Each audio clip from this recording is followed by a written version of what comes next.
Falei que tu ia falar no culto.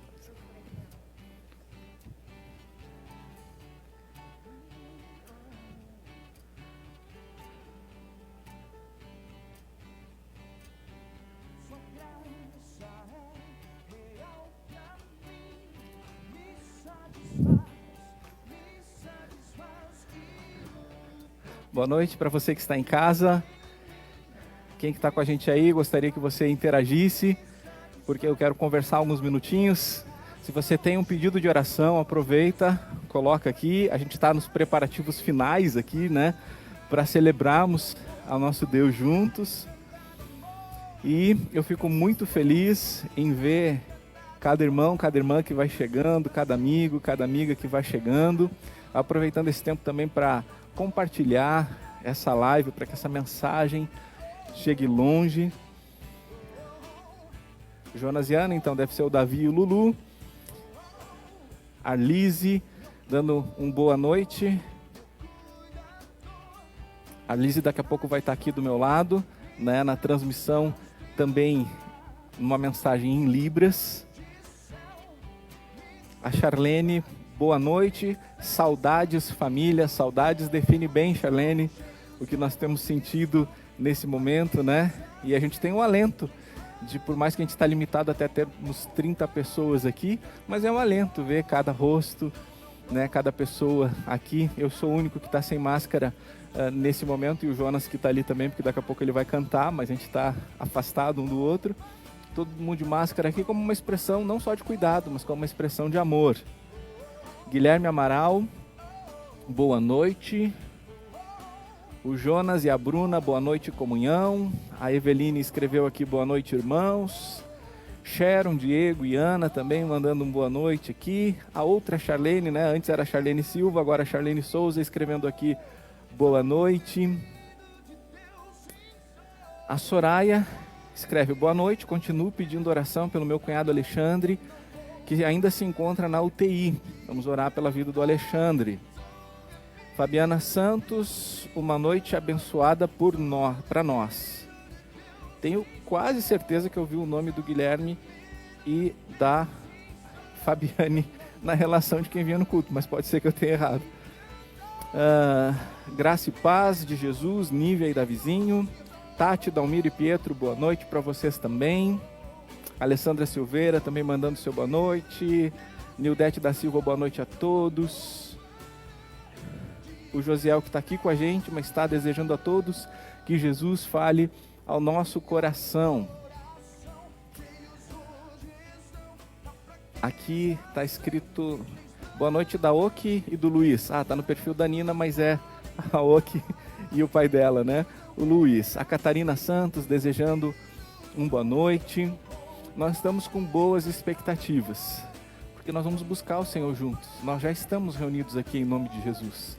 E conforme a gente compartilhou aqui com a equipe que vai servir, antes de nós começarmos efetivamente a servir, a preparar os nossos ministérios, a gente ora, a gente consagra a Deus juntos. Então às 6 horas a gente se reuniu e a gente lembrou que está escrito lá no livro de Hebreus, né?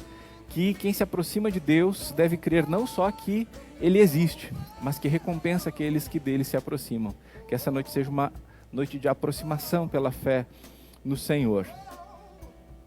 Lúcia Éter, escrevendo aqui também, boa noite.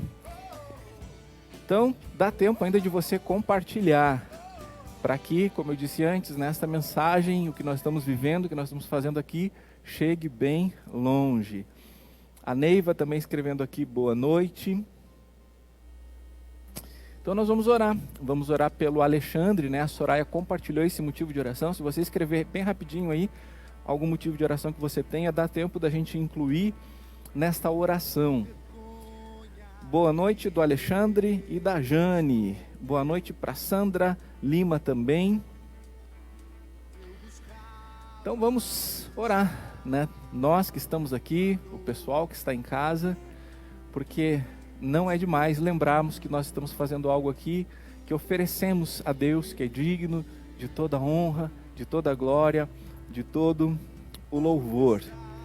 Boa noite do Guilherme e da Mayra, que hoje surpreenderam Paulinho e eu com um gesto de amor. Obrigado, Gui e Mayra. A Vanessa Lewandowski também escreveu aqui, boa noite. A Raquel Karenberg, boa noite. Vamos orar? Vamos nos colocar em pé também, nós que estamos aqui agora? Nosso Deus, nosso Pai, é no nome de Jesus que nós estamos reunidos aqui. E nós gostaríamos muito que o Senhor nos conduzisse aqui nesta noite. Que o Senhor trabalhe em nós, de maneira que o nosso coração renda a Ti a honra, a glória, o louvor, a gratidão. Que o Senhor é digno de receber. Senhor, que cada pessoa, tanto aqui no prédio, quanto em cada lar, sinta concretamente manifestações da Tua presença, do Teu amor. Inunda agora este lugar, Senhor, com manifestações da Tua presença, que cada um se sinta abraçado pelo Senhor, que se sinta amado, acolhido pelo Senhor, mas também inunda cada lar, cada casa. Que o Senhor use essa transmissão para que a Tua palavra chegue onde só o Senhor pode fazer chegar, não só o vídeo, não só o áudio, mas que o Espírito Santo esteja fluindo a partir da vida de Cristo em nós e através de nossas vidas. Recebe, Senhor, é para Ti. Que essa noite pessoas sejam salvas das trevas para o reino do Filho amado de Deus. Que essa noite pessoas desanimadas recebam encorajamento do Espírito Santo, recebam consolo àqueles que estão tristes, aqueles que estão doentes do corpo, que recebam cura. Nós lembramos agora do Alexandre aqui, Senhor, e nos juntamos à fé da Soraya e da família, pedindo em nome de Jesus, cura este homem, meu Pai. E aqueles que estão doentes emocionalmente, vem também restaurar o coração, vem fortalecer espiritualmente cada discípulo, cada discípula de Jesus. Em nome de quem nós oramos, amém. Bênçãos, vamos celebrar ao Senhor, Jonas. Quantas palmas louvam o Senhor. Obrigado, Jesus. Diga: nós te adoramos, Pai.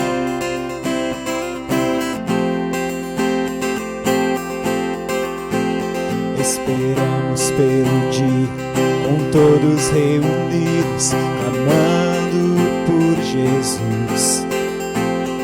Sua glória é como fogo que arde os corações com a verdade. Cristo é a razão de cantar. Abra todo o céu, queremos vê-lo.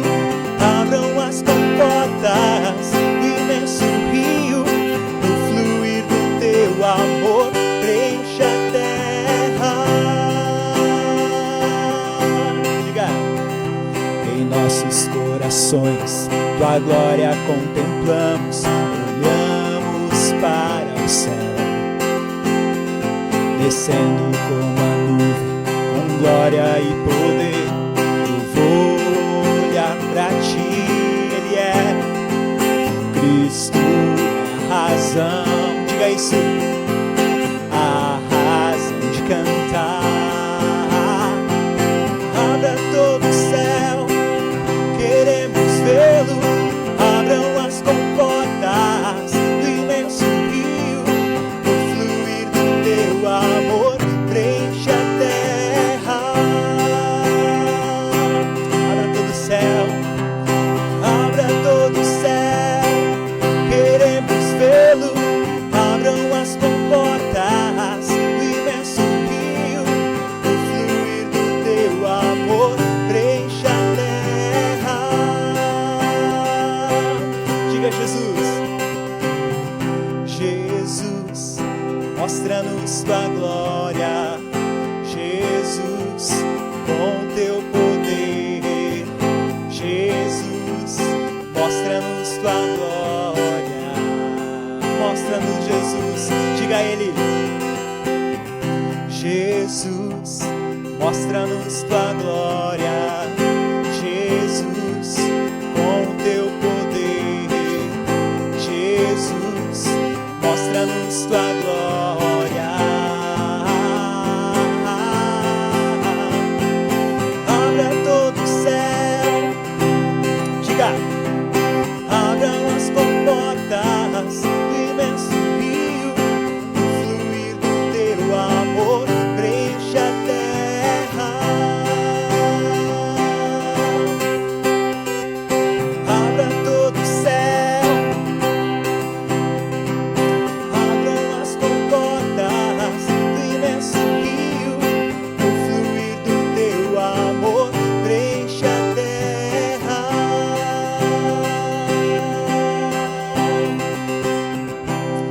bem forte ao Senhor.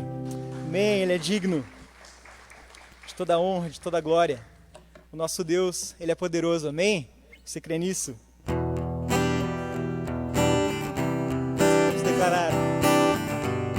Pode ser com as palmas bem forte.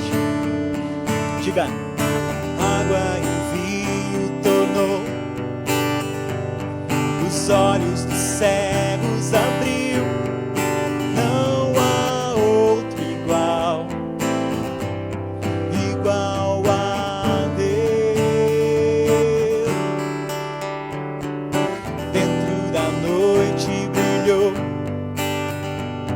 das cinzas nos fez ressurgir. Não há outro igual, igual a Deus.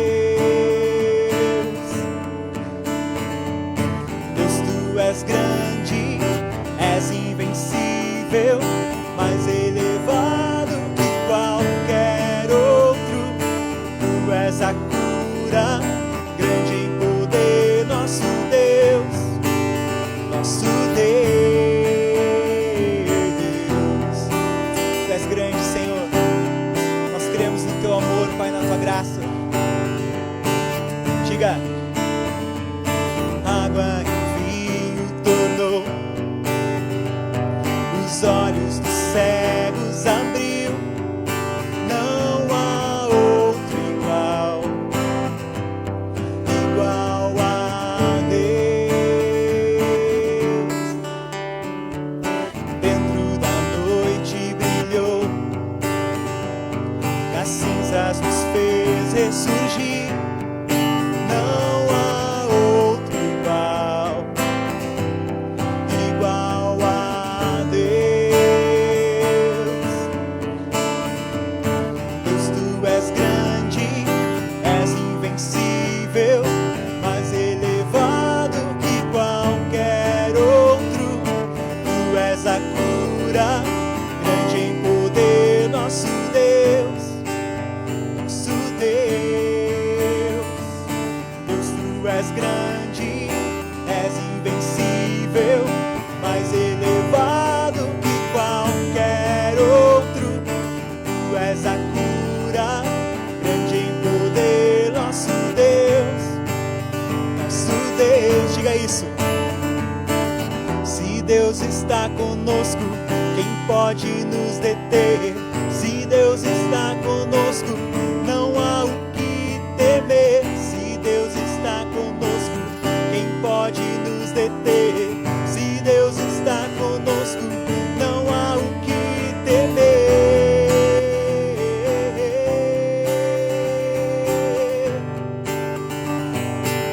Não há o que temer.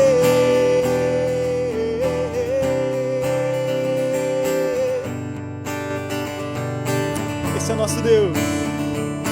Deus, tu és grande, és invencível, mais elevado que qualquer outro. Tu és a cura, grande em poder, nosso Deus, nosso Deus. Ele é grande. Deus, tu és grande, és invencível, mais elevado que qualquer outro. Tu és a cura, grande em poder, nosso Deus, nosso Deus. Aplauda bem forte esse Deus. Amém. Ele é grande. Amém. Você pode se sentar por alguns instantes. Essa semana eu compartilhei com a igreja lá no grupo do Whats, né, que algumas coisas no mundo estão paradas, outras estão bem devagar. Mas uma destas coisas que não está parada e não está devagar é a obra de Deus. Deus continua trabalhando no mundo. Deus continua restaurando vidas. Deus continua restaurando pessoas. E o plano de Deus de manifestar a sua graça salvadora a todas as pessoas continua em ação. E nós temos o privilégio de fazermos parte da ação de Deus. Temos o privilégio de sermos cooperadores com aquilo que o Senhor Deus está fazendo no mundo. A Nina, é líder da nossa área de missões da nossa igreja e ela tem uma excelente notícia para dar para nós. Por favor, Nina, para nossa alegria, vamos ouvir então o que a Nina tem a nos dizer. Boa noite. Realmente é uma boa notícia, é um privilégio, né? A Élida e o Sadá são missionários, eu vim falar um pouquinho sobre eles. Eles vieram aqui na igreja em fevereiro, não sei se vocês estavam, se vocês lembram, esse casal que está aqui na foto. E eu tive a oportunidade essa semana de falar um pouco mais com eles, através de uma videochamada, e entender um pouco melhor sobre a missão que eles vão estar fazendo aqui em Caxias do Sul. Eles moram atualmente em Valparaíso, que é uma cidade na divisa entre Brasília e Goiás. Mais de 2.000 quilômetros, é bem longe daqui. E eles então vão trabalhar em Caxias do Sul com refugiados africanos. Eles estão sendo enviados pela MIAF, que é uma missão interdenominacional, que quer dizer missão para o interior da África. Essa missão, ela se focava em enviar missionários para a África. Mas devido à diáspora que tem acontecido nos últimos tempos, que é a saída do povo africano para outros lugares do mundo, a MIAF tem enviado então missionários para lugares onde tem um foco maior de imigrantes. E atualmente, para vocês terem uma ideia, existe mais de 140 milhões de africanos espalhados pelo mundo. E eu pedi para eles por que eles escolheram Caxias do Sul, né? E eles comentaram que o Sul é a região do Brasil que mais tem recebido africanos nos últimos tempos. Para vocês terem uma ideia, existe cerca de 2.000 senegaleses em Caxias do Sul, só em Caxias do Sul. Então é realmente um campo aí para poder estar evangelizando.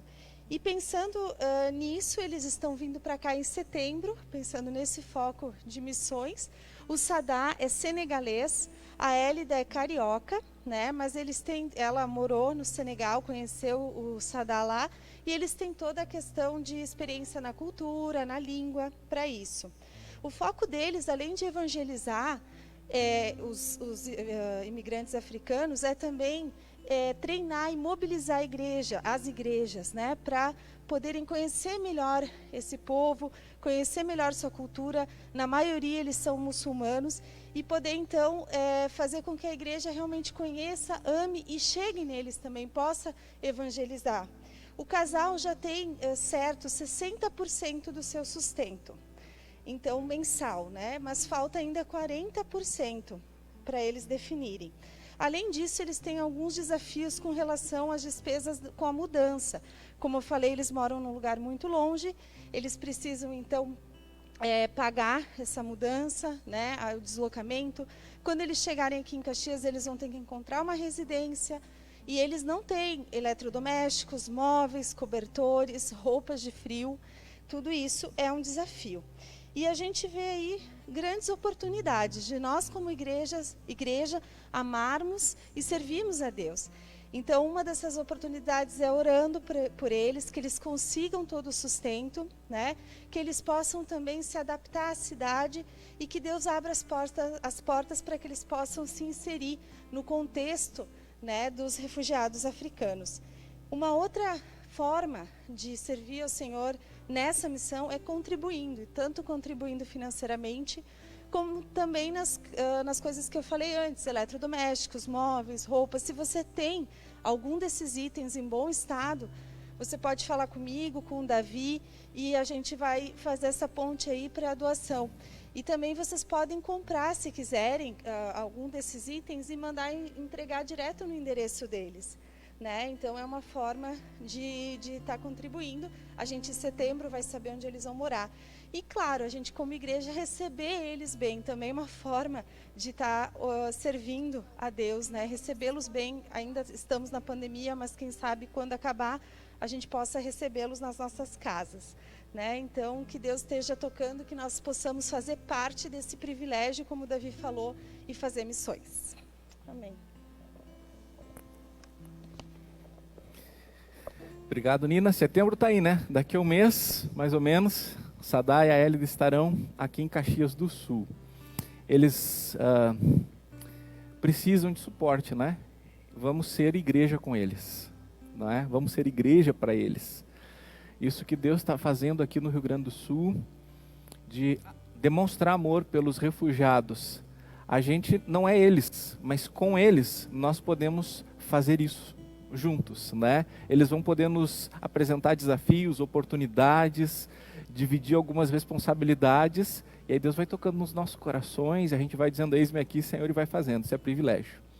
E por falar em privilégio, nós vamos continuar louvando ao Senhor, adorando a Ele com mais uma canção, e também tendo a oportunidade de consagrarmos os nossos dízimos e as nossas ofertas. Tem coisa que não custa nada, por exemplo, compartilhar Jesus com as pessoas. Quem cobra por isso é pior do que um criminoso. Quem cobra por compartilhar Jesus, né? Mas às vezes até chegar no lugar em que Jesus será compartilhado, esse deslocamento tem um custo. Às vezes para estabelecer uma base, às vezes para adquirir recursos, materiais, e isso sim depende de recursos financeiros. Então nós somos uma igreja que não cobra nada daquilo que vem de graça da parte do nosso Deus, pela graça. Mas nós somos uma igreja que paga muitas contas com dinheiro.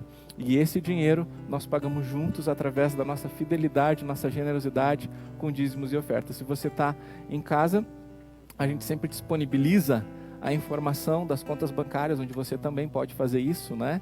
Tanto no Bradesco, agência 0269, dígito 0, conta 158778-1, e no Santander, agência 4522, conta corrente 13003374. Vamos fazer isso juntos em nome de Jesus, para a glória do nosso Deus. É um ato de igreja.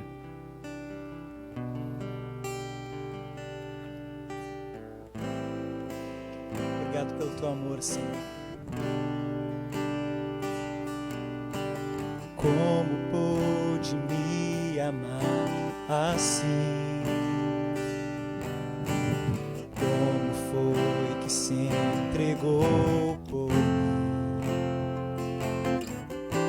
sua vida derramada lá na cruz? Imenso amor que me alcançou. Tinha tudo para dar errado, me livrou das dores do passado, mesmo vendo os meus defeitos, decidiu me amar. Um Deus tão grande, com amor tão grande, me faz alcançar muito além do que sonhei. Amor tão grande, de um Deus tão grande, fiel pra cumprir o que um dia começou em mim. Obrigado, Jesus. Como pôde me amar assim? Como foi que se entregou por sua vida derramada lá na cruz? Imenso amor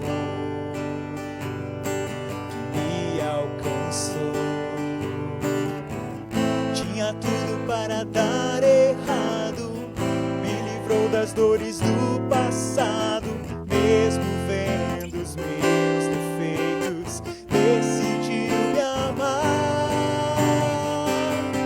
Um Deus tão grande, com amor tão grande, me faz alcançar muito além do que sonhei. Amor tão grande, de um Deus tão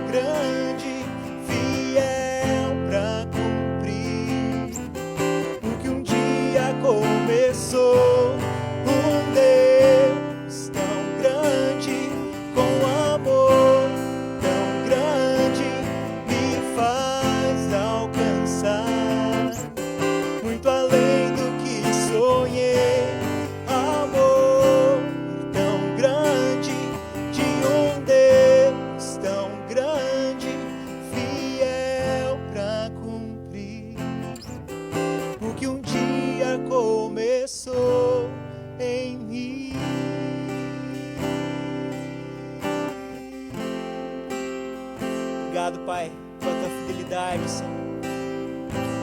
Obrigado pela tua entrega por nós na cruz, Jesus. É o único motivo de estarmos aqui, Pai, para te adorar, para te engrandecer, Senhor. Obrigado, Pai, pelo teu grande amor por nós, Senhor. Amém. Você pode sentar. Amor tão grande de um Deus tão grande. Agora eu quero repartir com você da palavra do nosso Deus. E eu desejo em nome de Jesus que o Espírito Santo nos conduza, que continue nos conduzindo, mas agora de uma forma que só Ele pode fazer, abrindo o nosso entendimento, né, do mais profundo do nosso ser para a sua palavra. Nós estamos refletindo na série de mensagens Lições no Deserto. E nas últimas semanas, nós observamos Moisés nos primeiros 40 anos em que ele esteve no deserto, e nós vimos que esse tempo, apesar de difícil, não foi inútil na vida dele. E é o que nós temos enfatizado semana a semana. Por mais que as coisas fiquem difíceis para nós, a ponto de a gente considerar que está num deserto, existem grandes lições a serem aprendidas, existem até oportunidades e até crescimento. Então, não deixe que um momento difícil na sua vida que você considere que está passando por um deserto, seja um tempo inútil, que seja um tempo que você só está esperando passar. Eu tenho falado sobre essa pandemia, né? Nós, discípulos de Jesus, não podemos olhar para a pandemia como um tempo que nós estamos esperando passar. Para sermos discípulos de Jesus, para vivermos como discípulos de Jesus, para fazermos o que discípulos de Jesus fazem. Porque eu acredito que isso não é um acidente na história. E que Deus continua com expectativas em relação ao seu povo nesse período. E assim em cada momento difícil da nossa vida. Que nós tenhamos um coração que venha resultar em ações concretas e práticas que glorifiquem a Deus, que o amor não pare, que a gente continue amando sem parar, mesmo nos desertos da nossa vida. Hoje nós vamos olhar panoramicamente para os próximos 40 anos de Moisés, mas agora com o povo de Israel. Agora Moisés não está mais sozinho, não está mais só com a família dele. Agora Moisés está com milhões de pessoas no deserto. Deus o usou para libertar essas pessoas do Egito. E agora serão 40 anos que o povo de Deus estará no deserto. E esse panorama que é apresentado por Moisés ao povo acontece nas portas da terra prometida. A gente vai fazer um panorama, mas é porque Moisés fez um panorama. Nós temos os 5 primeiros livros da Bíblia, né? Gênesis, Êxodo, Levítico, Números e Deuteronômio. Então Gênesis, Êxodo, Levítico e Números têm uma história em sequência. Mas Deuteronômio é um olhar para parte dessa história, para parte do que passou, porque agora o povo está na porta da terra prometida. Pode colocar, por favor, o mapa, Ana? Então está pequenininho aí, né?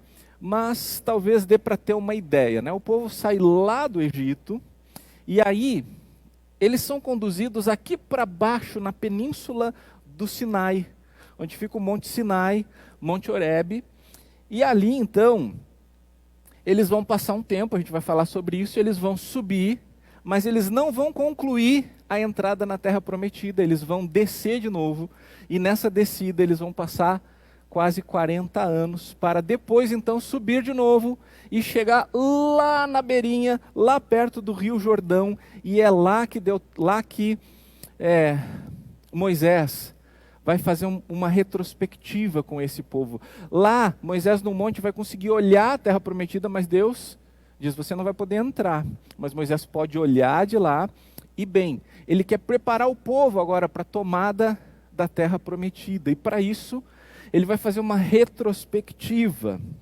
Então nós vamos olhar esse retrospecto que Moisés faz, porque tem importantes lições do deserto. E a primeira lição que eu quero compartilhar é que existe um tempo certo para nós permanecermos no deserto. Lembra que Deus também nos leva para o deserto. Foi o Espírito Santo que levou Jesus para o deserto. foi Deus que levou o povo para o deserto e por meio do deserto até a terra prometida. Mas Deus tem um tempo que é o tempo necessário para que a gente aprenda no deserto, para que a gente cresça no deserto, para que a gente corresponda a Ele no deserto. E quando a gente aprende o que tem que aprender, quando a gente corresponde como tem que corresponder, Deus não quer que a gente fique um segundo a mais no deserto.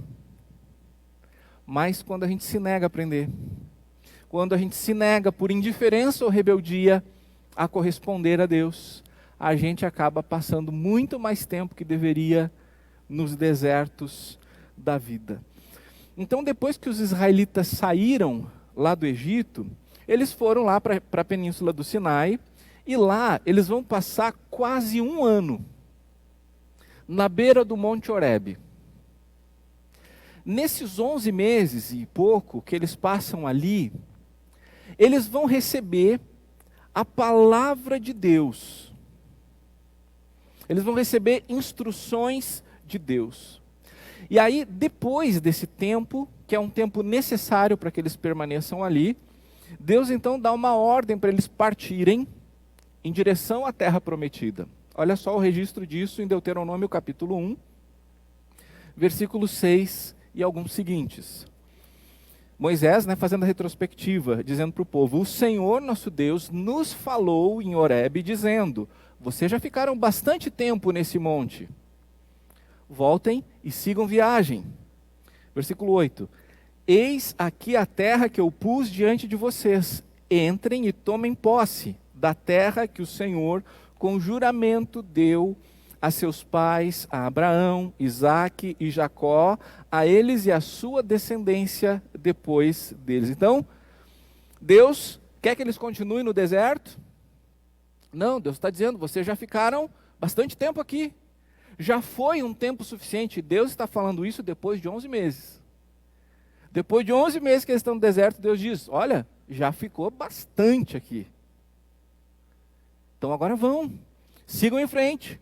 Vão para o destino que eu tenho para vocês. Enquanto eles permaneceram ali, ao redor do Monte Horebe, eles precisavam se ocupar em receber a palavra de Deus e em fabricar e armar o tabernáculo. Então não era só um tempo em que eles fizeram um acampamento ali no pé do Monte Horebe. Era um tempo de aprendizado, porque ali Deus estava revelando a sua lei, sua vontade, sua palavra. Mas não era só senta e aprende, era um tempo de trabalho, porque eles precisavam confeccionar, fabricar os itens do tabernáculo. Então, um tempo de aprender, um tempo de trabalhar ali no pé do Monte Horebe, no qual eles permaneceram esses 11 meses a um ano. Esse era o tempo pretendido por Deus para que eles permanecessem ali. Então, com tudo que Deus compartilhou nesses 11 meses, agora é só fechar a mochila e sabe o que? Acontecer?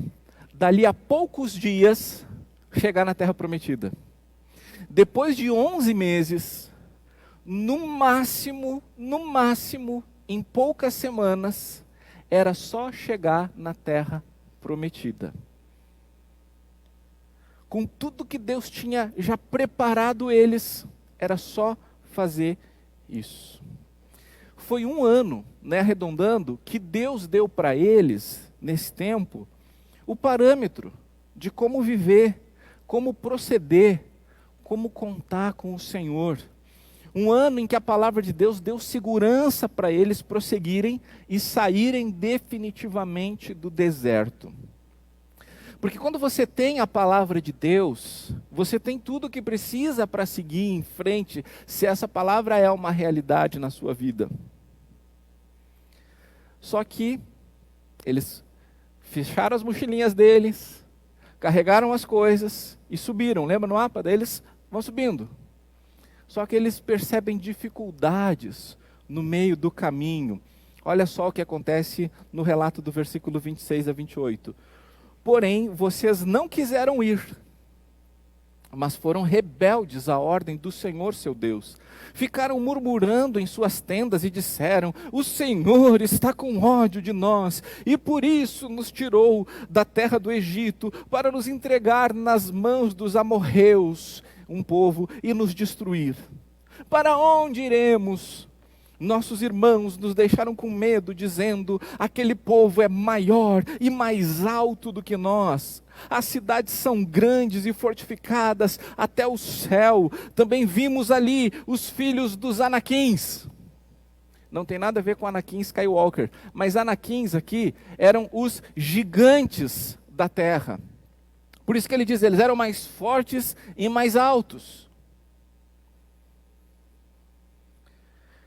Deus, por amor, quer conduzir eles para uma terra maravilhosa. Mas o que eles estão dizendo na tenda deles?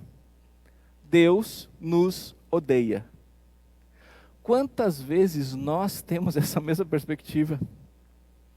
Deus tem algo bom para nós, porque de Deus só vem coisas boas. E a gente, na nossa casa, na nossa cama, em meio às nossas lágrimas, dizemos: Deus não gosta de mim. Deus me odeia.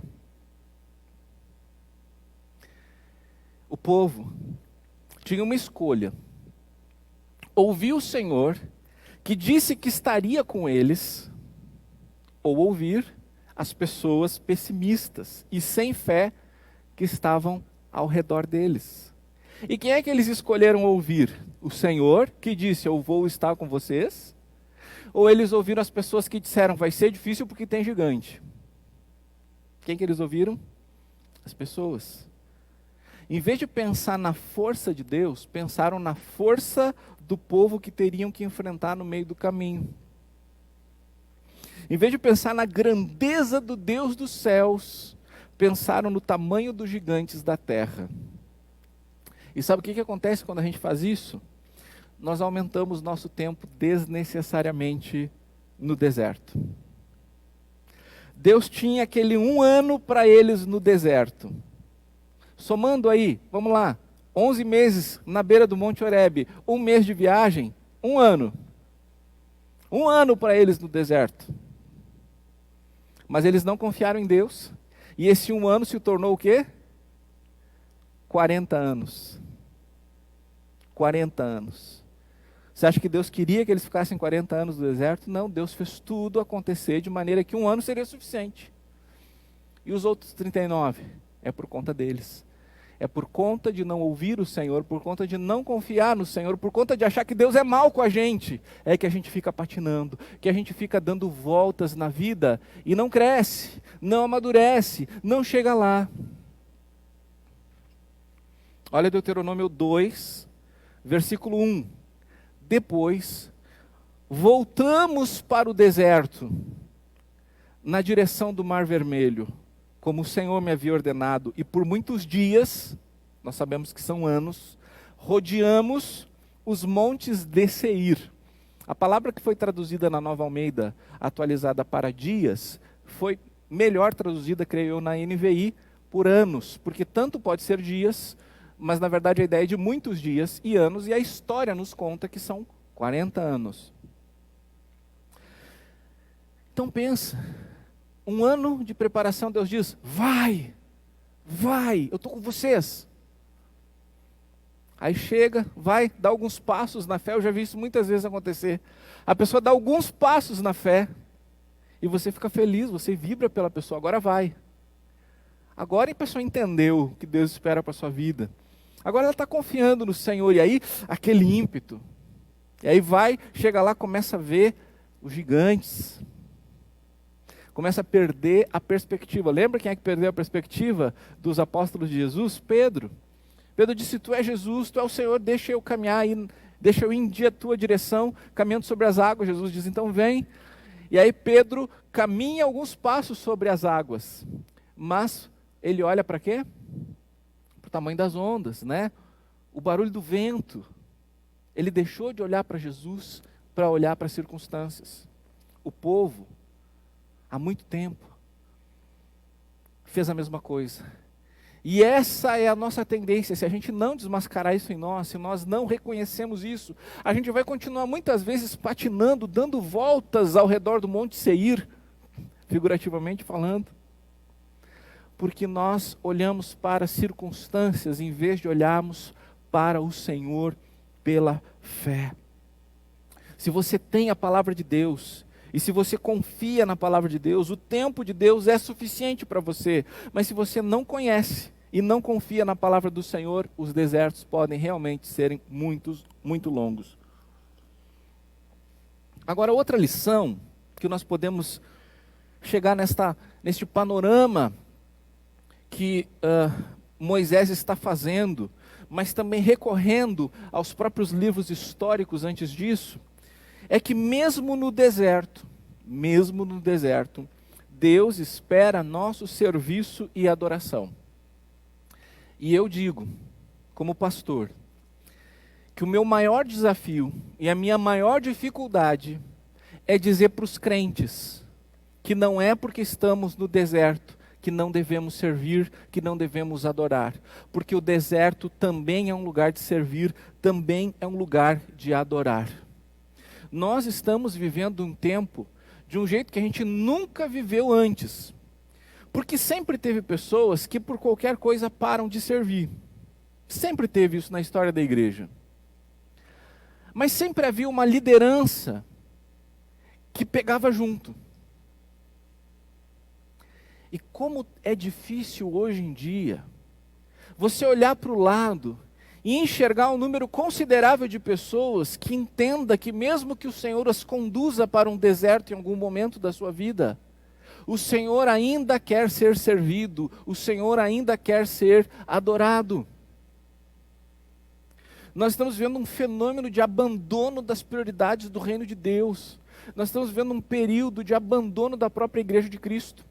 A Paula fez um curso intensivo nesse final de semana, que foi sexta-feira à noite, sábado, das 8h40 da manhã às 10 da noite, hoje até o meio-dia, um curso intensivo da Editora Fiel sobre aconselhamento bíblico, e foram apresentadas algumas informações, não só referentes ao aconselhamento bíblico, mas uma das informações que foram trazidas é que uma em cada 3 pessoas nos Estados Unidos não pretende voltar para a igreja depois que a pandemia passar. 1/3 da igreja não vai voltar lá nos Estados Unidos, não sei como é que vai ser aqui. Sabe aquela secularização que houve na Europa, de forma muito intensa, há algumas décadas? Está acontecendo a rodo nos Estados Unidos, e eu, aqui em Caxias do Sul, já percebo isso acontecendo. Porque nós achamos que o deserto nos autoriza a pensarmos apenas em nós, nas nossas necessidades, e a gente tem que se virar, e aquilo que não é importante para mim agora, não deve ser importante mesmo. É significante que, antes de receberem a ordem de partirem do deserto para a terra prometida, Deus tenha estabelecido que os israelitas edificassem o tabernáculo. Olha Êxodo 25, 8 e 9. E farão para mim um santuário, para que eu possa habitar no meio deles, segundo tudo que eu mostrar a você, como modelo do tabernáculo e como modelo de todos os seus móveis. Assim mesmo vocês o farão. Será que Deus está dizendo o seguinte: olha, agora que eu disse o que eu quero, vocês deixa isso pausado, stand-by. Quando vocês chegarem lá na terra prometida, eu quero que vocês montem o tabernáculo. Será que é isso que Deus está dizendo? Não. Havia instrução para o tabernáculo ser montado aqui, agora, no deserto. E no caminho, em cada parada, nós vamos montar o tabernáculo. Não só quando chegar lá nós vamos montar o tabernáculo, mas o tabernáculo é uma realidade, onde nós vamos, o tabernáculo vai. Pode colocar, por favor, Ana, uma imagem, só uma ilustração assim, a respeito do tabernáculo, né? Lá, no canto esquerdo, em cima, nós temos o tabernáculo com o pátio, onde eram oferecidos ali os holocaustos, cercado, não é?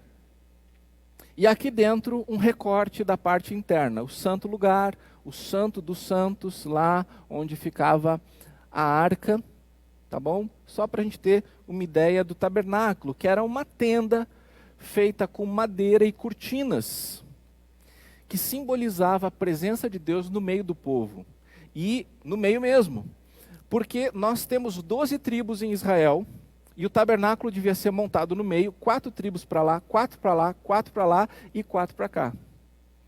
O tabernáculo ficava exatamente no meio do povo, simbolizando que Deus está presente no deserto, onde eles estiverem, onde eles forem, onde eles pararem, para onde eles vão. Os israelitas, eles só puderam partir do Monte Horebe em direção à Terra Prometida quando o tabernáculo estava pronto. Porque a vida de tabernáculo, a vida no tabernáculo, a vida que inclui o tabernáculo, também devia ser vivida no deserto. Tabernáculo não é um lugar em que Deus precisa morar, a gente precisa entender aqui a linguagem que está sendo apresentada, tá bom? Mas como um lugar que representava a presença de Deus de maneira especial. Lembra, quando eu ministrei aqui há algumas semanas sobre Deus chamando Moisés no meio de uma sarça ardente que não se consumia, e Deus disse para Moisés, tira as sandálias porque o lugar em que tu estás pisando é terra santa. Esse lugar é santo. Porque a presença especial de Deus tornava de modo especial aquele lugar santo. Então o tabernáculo, ele não era um lugar que Deus morava, mas que representava, e de fato tinha da parte de Deus todo um simbolismo, mas um poder em meio ao povo, e era importante que ele ficasse ali no meio, sendo visualizado por todas as tribos. Construir o tabernáculo, montar ele, armar, desarmar, e buscar antes disso, né, a matéria-prima para construir ele, requereu serviço. Isso é muito importante entendermos. Montar o tabernáculo era uma oportunidade de serviço. Onde? No deserto. Não só quando a gente chegar na Terra Prometida, mas agora, no deserto. E o tabernáculo também era um lugar para o povo oferecer adoração. Onde? No deserto. Mesmo antes de chegar na Terra Prometida. Lembra do Templo de Jerusalém? Ele foi construído 500 anos depois disso. O fantástico Templo de Jerusalém, de Salomão em Jerusalém, 500 anos depois. Mas nesses séculos todos, o serviço e a adoração não poderia parar. Não poderia esperar que nós chegássemos nas condições ideais no deserto, e depois Deus deseja ser adorado e servido. Ele é digno disso. Eu não quero que ninguém pense que a gente hoje precisa de um tabernáculo ou mesmo um templo para adoração, né? De certa maneira até entristece o meu coração quando eu vejo no meio da igreja evangélica alguns símbolos, alguns elementos do tabernáculo. Entristece o meu coração porque isso tira o foco do verdadeiro tabernáculo. Isso tira o foco da verdadeira adoração, que é em espírito e em verdade, e não presa a um lugar, a elementos, a pessoas. Quando Jesus Cristo veio, ele deixou muito claro que a adoração era em espírito e em verdade. Mas aqui, nesse contexto, que é um contexto em que a revelação de Deus está progressivamente acontecendo, era importante esse sinal que o tabernáculo estabelecia. E a importante lição a aprendermos é que no meio do deserto em que a gente esteja vivendo agora, Vamos considerar essa pandemia um grande deserto, onde parece que os recursos estão secando, onde a gente olha para o longe e não vê uma outra paisagem, né? Porque é tudo tão confuso, a gente olha uma mensagem e daqui a pouco uma coisa na internet, uma notícia na internet que diz que a indústria está reagindo. Aí hoje eu li uma reportagem dizendo que o padrão financeiro está caindo porque está aumentando as vendas de guisado, de carne moída. Isso representa que as pessoas ainda querem comer carne, mas elas podem chegar lá e dizer, me dá 200 gramas de guisado, né? É difícil você chegar lá e dizer, me dá 200 gramas de colchão de fora, porque o açougueiro vai até fazer uma certa cara ali, e o bife, então, se for me dá 2 bifes aí, um bife grosso, é mais caro, né, o preço do bife. Então, o que está acontecendo? A indústria está reagindo, mas as pessoas estão comprando guisado? O que está certo? É, mas não é? Né? Lembra daquele meme da internet que o cara diz, é uma coisa assim, que ele diz assim, tava ruim, aí melhorou, mas não estava tão bom, agora parece que ficou pior. Já viu uma coisa assim? A gente olha assim, e às vezes parece que tem uma miragem aqui, parece que tem um oásis lá, mas quando a gente olha parece que não tem, o horizonte parece infinito. E bem, no meio de tudo isso, dessa pandemia, que a gente pode considerar um deserto, também nós temos os nossos desertos pessoais, as nossas próprias dores, as nossas próprias lutas. E qual é a nossa tendência cristã ocidental? Para de servir, para de adorar. Eu recomendo sempre a leitura daquele livro O Homem do Céu. Eu até acho que tem na livraria, não estou nem falando que tem por uma questão comercial, né, porque a igreja não busca lucro com venda de livros, os livros estão lá disponíveis para edificação, é por isso que a gente tem esse espaço. Mas O Homem do Céu mostra um cristão chinês, que em desertos que eu e você não chegamos nem perto, inabalavelmente, serve o Senhor, adora o Senhor. Eu terminei de ler um livro essa semana do John Piper, sobre missões e evangelismo, e eu chorei. Eu até compartilhei com o Felipe e o Josi, que são da equipe pastoral, e eu vou me permitir ler, cheio de temor, porque é muito forte isso. É muito forte.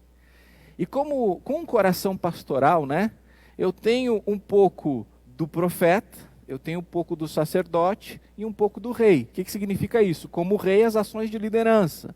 Como sacerdote, procurando ajudar as pessoas a estarem sempre se conectando com o Senhor Jesus. E como profeta, confrontando com a palavra de Deus, mostrando a realidade como ela é e para onde o Senhor quer que a gente vá.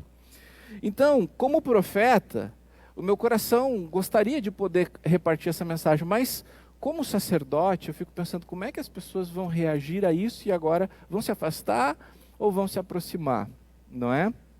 E como rei, pensando que repercussão isso vai ter na comunidade. Mas, em nome de Jesus, pela fé, eu vou ler isso que John Piper escreveu. Que tipo de cristão queremos que nossas igrejas produzam?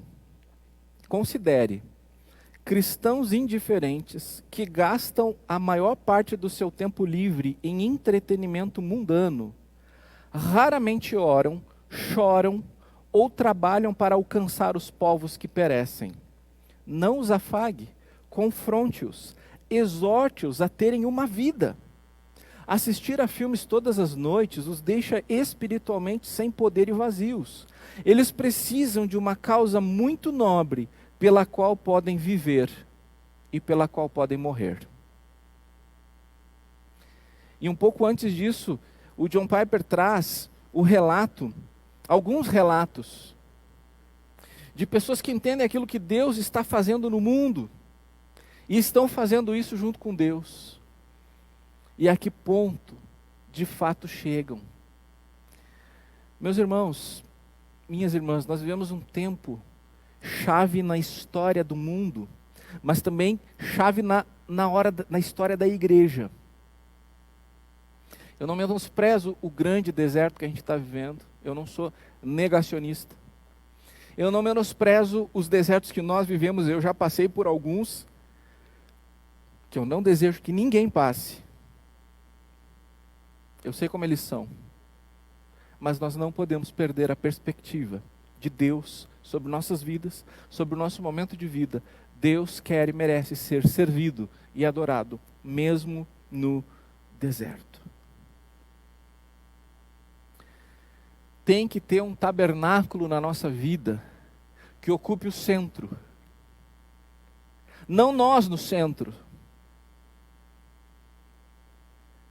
Eu e você usurpamos o lugar do Senhor quando estamos no centro da nossa vida. Mas a nossa cultura, ela estabeleceu um serviço e uma adoração que ela é de negociação com Deus. Nós escolhemos momentos para servir e liberarmos a adoração. Não é? Quando está fácil, quando está...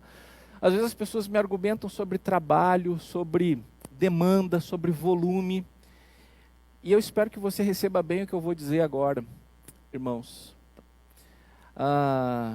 Eu, e não só eu como único pastor aqui dessa igreja, mas o Felipe, o Josiel, nós trabalhamos muito. Trabalhar 15 dias num dia para mim não é exceção. Não é aconteceu de eu trabalhar 15 dias por dia. Nós temos alguém em casa que é nosso sobrinho, que nós tratamos como filho e como pais, atendemos suas necessidades. Eu faço um mestrado e faço alguns cursos de pós-graduação paralelamente.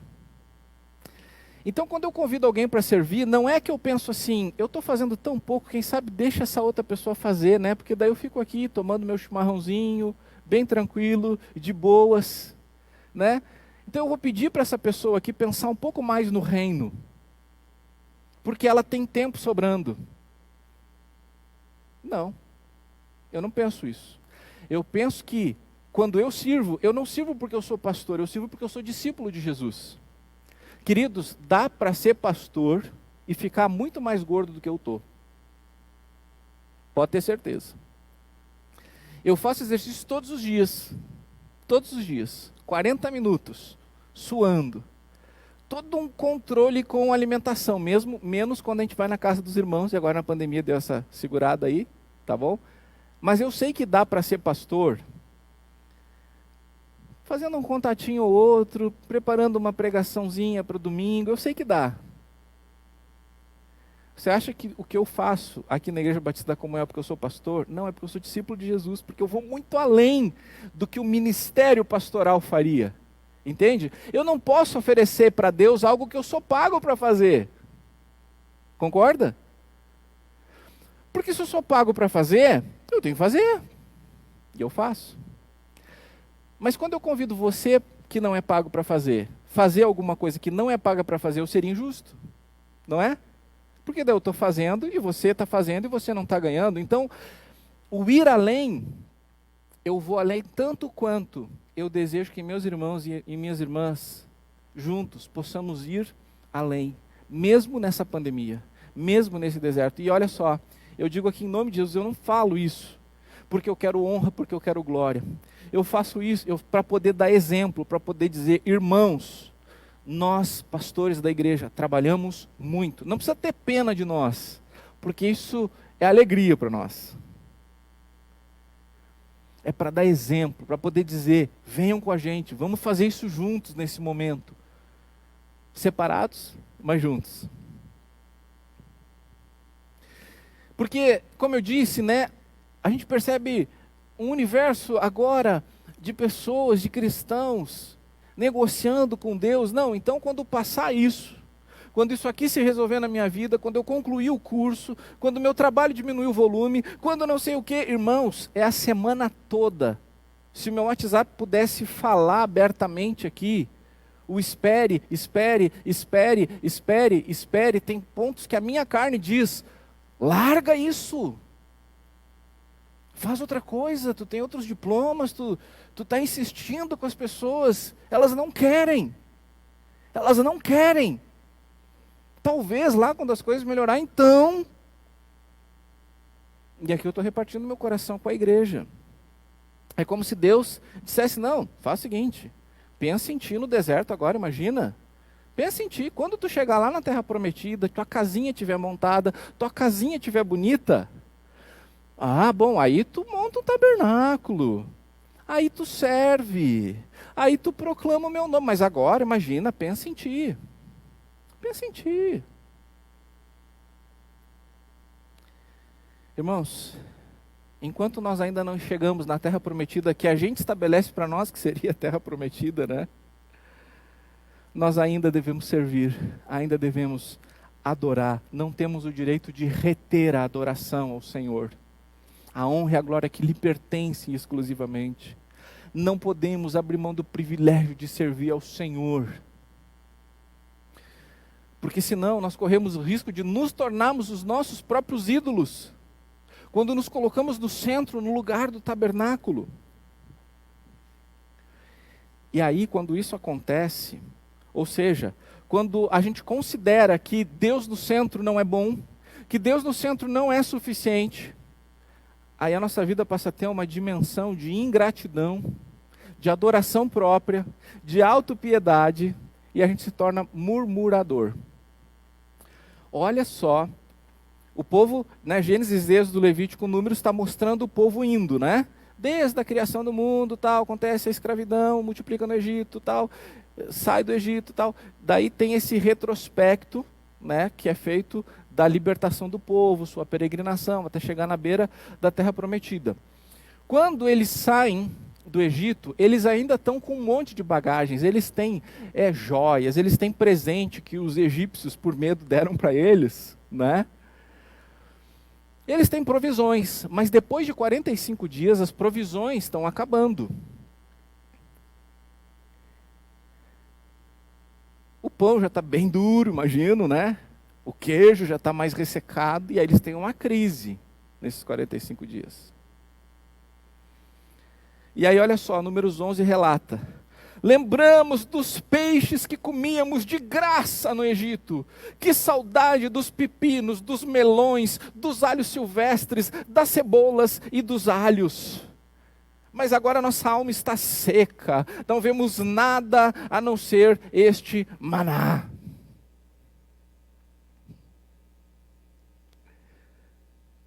Maná era tipo sementes de coentro, é a própria Bíblia que diz isso, lá em Êxodo 16, que tinha um gosto de mel. O povo recolhia aquilo, junto com o orvalho, cozinhava e fazia bolos. Então esse era o maná, que era o meio com o qual Deus, então, está cuidando para que eles tenham o que comer. Então eles tinham o que comer nesse período de transição, até chegar na terra prometida. Quanto tempo Deus queria que eles comessem isso? Faça as contas aí. 40 anos? Quanto? Alguns meses.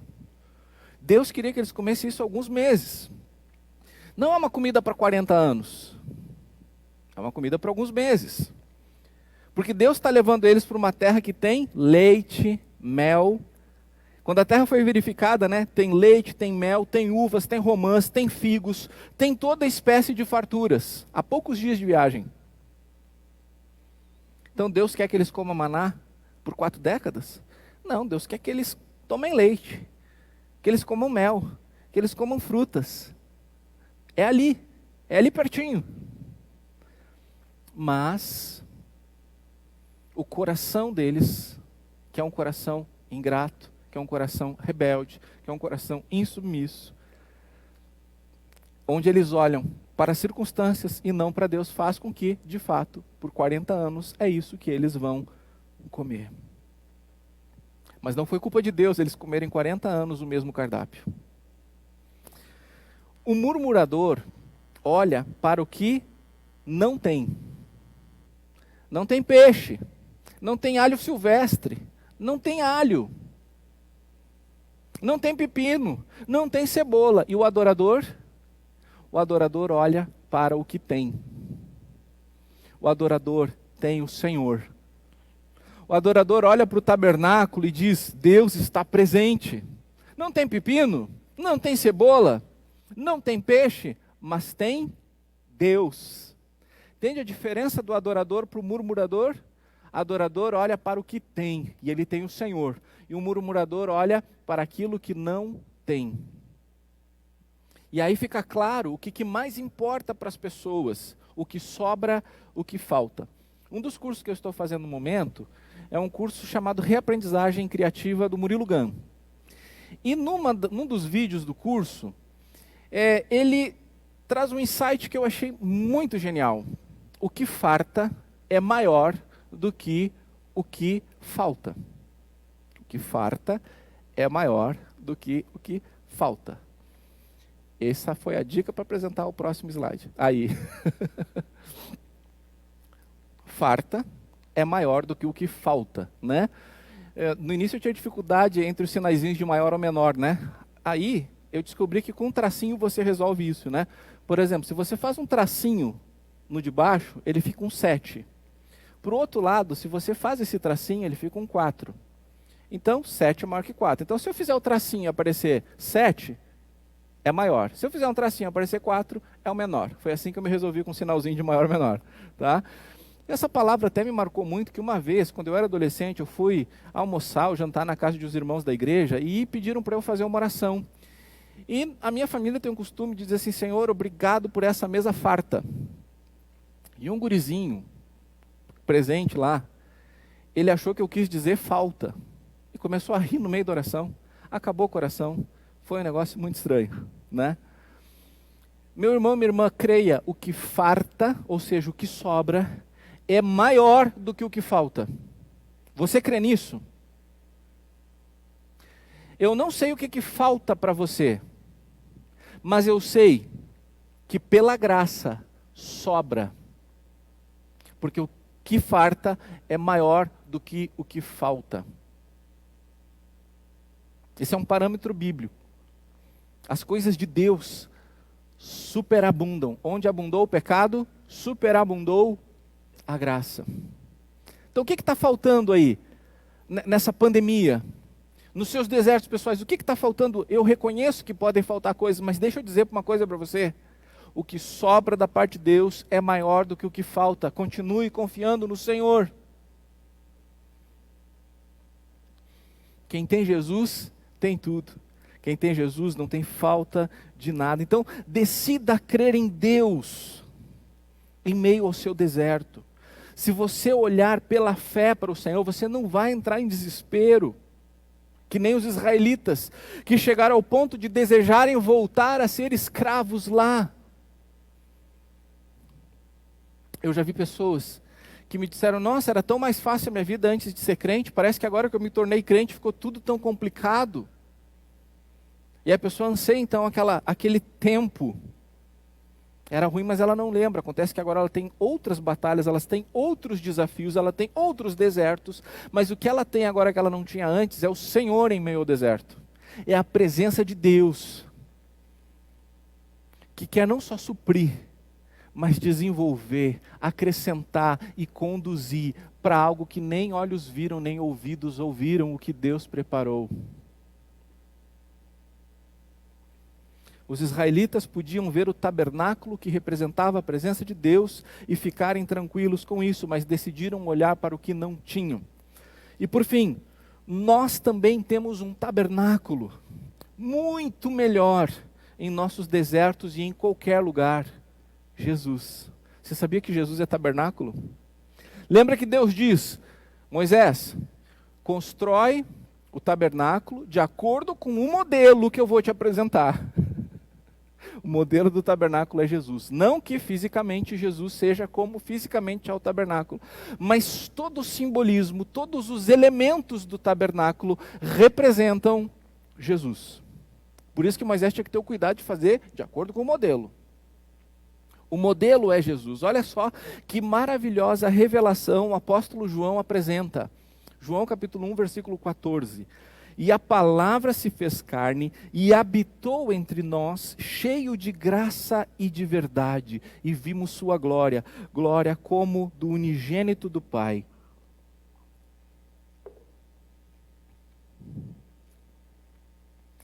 lendo assim, parece que não tem nada a ver com o que a gente viu antes, né?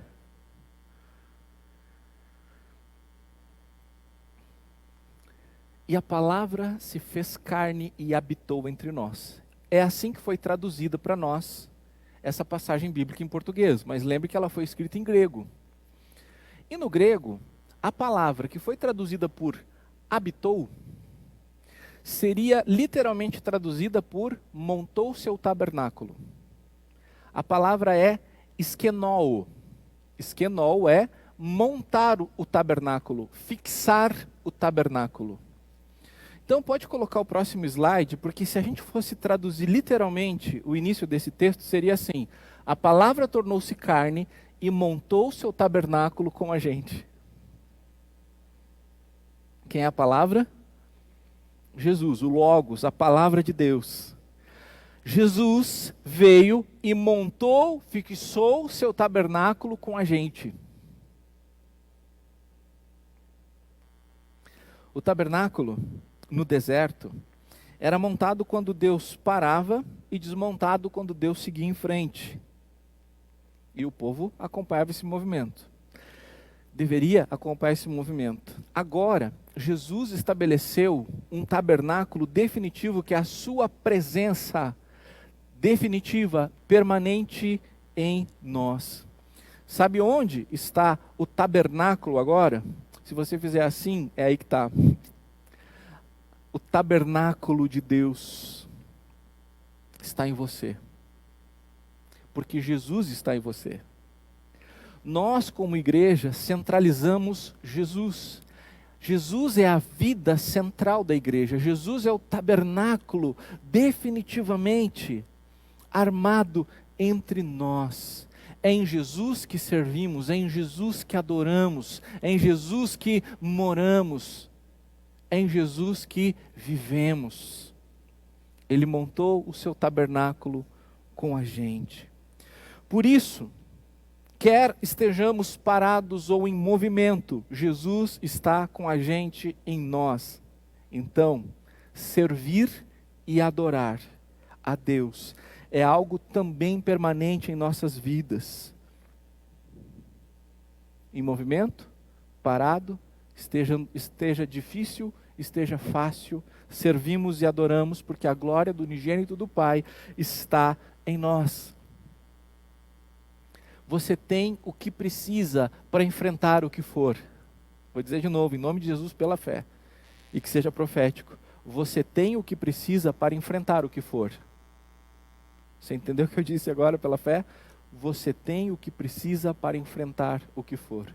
Você tem o que precisa para enfrentar o que for. Se você tem Jesus. Então sirva o Senhor, adore o Senhor, centralize sua vida nele. Não deixe que à toa ele tenha montado um tabernáculo bem diante de você. Não ignore o tabernáculo, não fique pensando no peixe, não fique pensando no pepino, não fique pensando na cebola, não fique pensando no alho. Busque em primeiro lugar o reino de Deus e a sua justiça, e as demais coisas, estas coisas, vos serão o quê? Acrescentadas. Você crê nisso? Você crê nisso mesmo? A sua vida mostra que você crê nisso. Que se você de fato buscar em primeiro lugar o reino de Deus e a sua justiça, você não precisa correr feito um louco atrás do pepino, atrás, literalmente às vezes, ou figurativamente às vezes. Você não precisa correr atrás do alho, você não precisa correr atrás de peixe. Se você buscar em primeiro lugar o reino de Deus, e se o Espírito Santo falar contigo agora, deixa ele mostrar tudo. Porque talvez você esteja correndo atrás do pepino, do peixe, da cebola, do alho, para depois que você tiver garantido isso, buscar o reino de Deus e a sua justiça. Pode ser tarde demais. E pode ser que você fique zanzando ao redor dos montes Seir, por muito e muito tempo. Porque quem tem essa mentalidade não entrou na terra prometida. Sabia disso? Ninguém com essa mentalidade entrou na terra prometida. Então mude sua mente. Mude sua mente. Eu sei que hoje eu estou mais profético do que sacerdotal. Mude sua mente em nome de Jesus. Nós temos que renovar a nossa mente para podermos experimentar a boa, agradável e perfeita vontade de Deus, isso depois de nos oferecermos como sacrifício vivos, santos e agradáveis a Ele. Então é hora de nos sacrificarmos, de sacrificarmos a nossa lista de peixe, pepino, cebola, alho silvestre, alho. Dizer, Senhor, vou deixar minha lista de lado e vou confiar em Ti, eu vou confiar em Ti. Talvez por um tempo Deus vai dar uma coisinha para você, meio maná. Sabe o que significa a palavra maná? Sabe o que é? Quando os israelitas acordaram de manhã no dia que Deus mandou o maná, eles olharam aquilo lá e disseram o seguinte: o que é isso? Maná significa o que é isso? Talvez Deus vai suprir você com uma coisa, mas o que é isso? Mas Ele vai suprir você. Mas Ele não quer que você coma isso 40 anos. Tem um tempo. Então te entrega para Ele, te entrega, porque sim, tem peixe, tem leite, tem mel, tem romã, tem fartura. Mas enquanto não tiver, nós aprendemos a viver contente em toda e qualquer circunstância, não é? A gente gosta muito do Filipenses 4,13, né? Tudo posso naquele que me fortalece. E o apóstolo Paulo ele diz isso depois de dizer que sabe o que é ter fartura, mas sabe também o que é passar necessidade. Então, nós vimos domingo passado que quem é fiel no pouco, recebe muito. Então, se esse é um momento de escassez, aprenda a viver contente na escassez. E quando vier a fartura, aprenda a viver contente e grato, em nome de Jesus. Então, meu amado irmão, minha amada irmã, finalizando. Você tem o que precisa para enfrentar o que for. Então deixe que no deserto Deus trabalhe em você o coração de um verdadeiro servo e de um verdadeiro adorador. Eu não sei se esse tipo de mensagem que eu trago não é aquela que faz aquele não querer voltar mais, né? Quem dera a gente pudesse permanecer com os 3 dos 3, mas se os 2 que ficarem se direcionarem para o tabernáculo, a gente busca aquele depois de novo. Amém? A gente busca eles. Porque nós não somos uma igreja para 1, para 2. Nós somos igreja para 3 de 3. A gente não vai escolher a quem amar. Mas deixa eu dizer, quem serve no deserto, serve em qualquer lugar. Quem adora no deserto, adora em qualquer lugar. Você pode repetir isso comigo? Quem serve no deserto, serve em qualquer lugar. Quem adora no deserto, adora em qualquer lugar. A presença de Jesus que montou o seu tabernáculo entre nós, garante isso. Senhor Jesus, tabernáculo vivo em nós, entre nós. Esta mensagem eu dedico a Ti, já me declarando totalmente incapaz e insuficiente de mostrar qualquer verdade aos meus irmãos e irmãs e eu mesmo enxergar verdade. Mas Tu és a verdade e o Teu Santo Espírito, como promessa Tua, nos ensinaria todas as coisas. E nós pedimos, a respeito do que foi ministrado aqui, nos ensine, Senhor. Nos ensine a sermos servos o tempo todo, a sermos adoradores o tempo todo. Isso como expressão do nosso amor. Servimos porque Te amamos, servimos porque amamos uns aos outros. E Te adorarmos porque amamos ao Senhor, porque amamos estar em Tua presença. Senhor, desperta a Tua igreja. Todas as estatísticas dizem agora que vai ser um momento difícil para a igreja, um momento de perda, um momento de enfraquecimento. E alguns lugares do mundo estão comprovando essa estatística. Mas traz uma reviravolta, Senhor. Que seja profética a vinda do Sadá e da Élida. Que isso nos desperte para vermos que Tu não amas apenas o refugiado africano, mas que do mesmo jeito Tu ama qualquer pessoa aqui nesta cidade. E que a gente não esqueça, que a gente não escolha a quem amarmos. Mas que assim como haverá um trabalho entre os refugiados, haja um trabalho em cada grupo étnico, em cada segmento da sociedade, hajam homens e mulheres do Senhor. Senhor, eu até quero Te pedir um privilégio. Quem sabe Tu pode levantar aqui pessoas que vão trabalhar com grupos, pessoas que vão se somar ao Sadá e à Élida, Mas quem sabe Tu vais nos despertar para olharmos o que Tu queres fazer nessa cidade, vai nos usarmos para isso. Nos desperta, Senhor, nos mantém unidos, nos mantém firmados na rocha, nos mantém supridos, mantém a nossa mente clara, nos dá a mente de Cristo, nos dá a sabedoria que vem do alto. Senhor, que ao final dessa pandemia essa igreja não tenha perdido pessoas, mas que ela tenha crescido, porque é Tu quem pode fazer isso. Nos desperta, nos aviva, nos reanima, em nome de Jesus, amém. Amém? Quero convidar você para oferecer uma canção ao Senhor agora, como sua resposta ao Senhor. Confie nele, entrega o teu caminho ao Senhor, confia nele, mas Ele vai fazer. Bom, vamos nos colocar em pé, louvamos ao Senhor, e depois dessa canção, que você sirva ao Senhor ininterruptamente, que você adore ao Senhor ininterruptamente. Se você precisa de ajuda, me manda um WhatsApp, 54-99907-5685, ou me envia um e-mail, Davi, com demudo, no final, david@emcomum.org.br. Vamos lá, igreja, vamos fazer isso juntos. O tabernáculo está entre nós, Jesus está entre nós. Faça essa canção, tua oração nessa noite ao Senhor.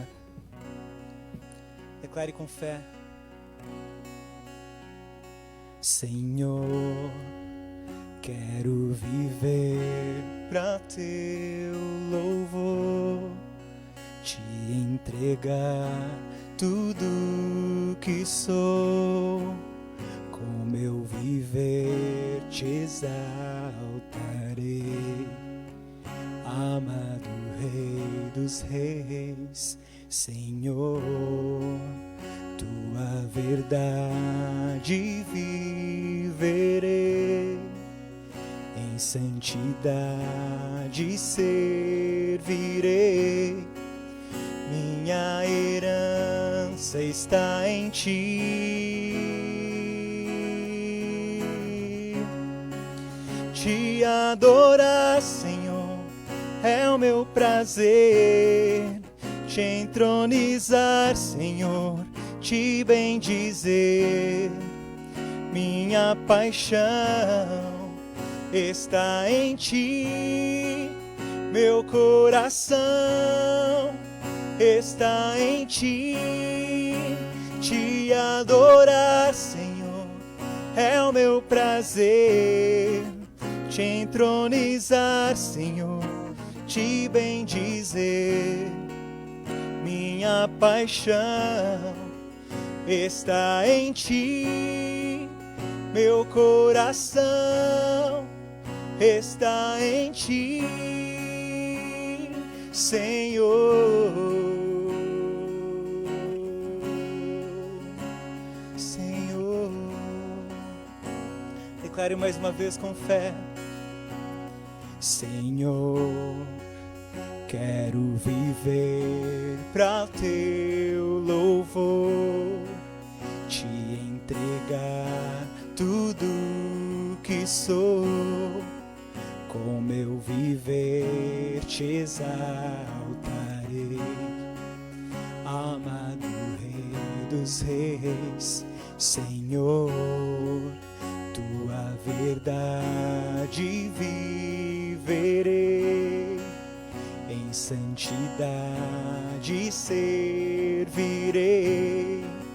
minha herança está em ti. Tu és, Senhor, a nossa herança. Te adorar, Senhor, é o meu prazer, te entronizar, Senhor, te bendizer. Minha paixão está em ti, meu coração está em ti. Te adorar, Senhor, é o meu prazer, te entronizar, Senhor, te bendizer.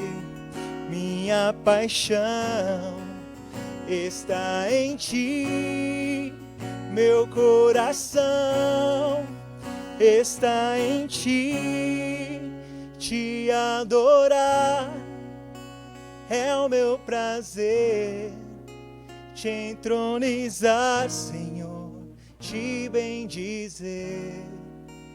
Minha paixão está em ti, meu coração está em ti, Senhor.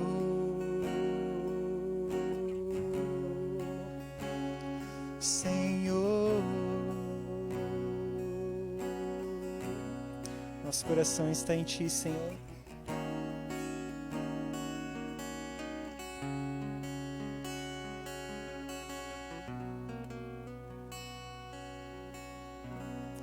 Amém. Tenha uma semana abençoada. E abençoe pessoas durante essa semana. Amém.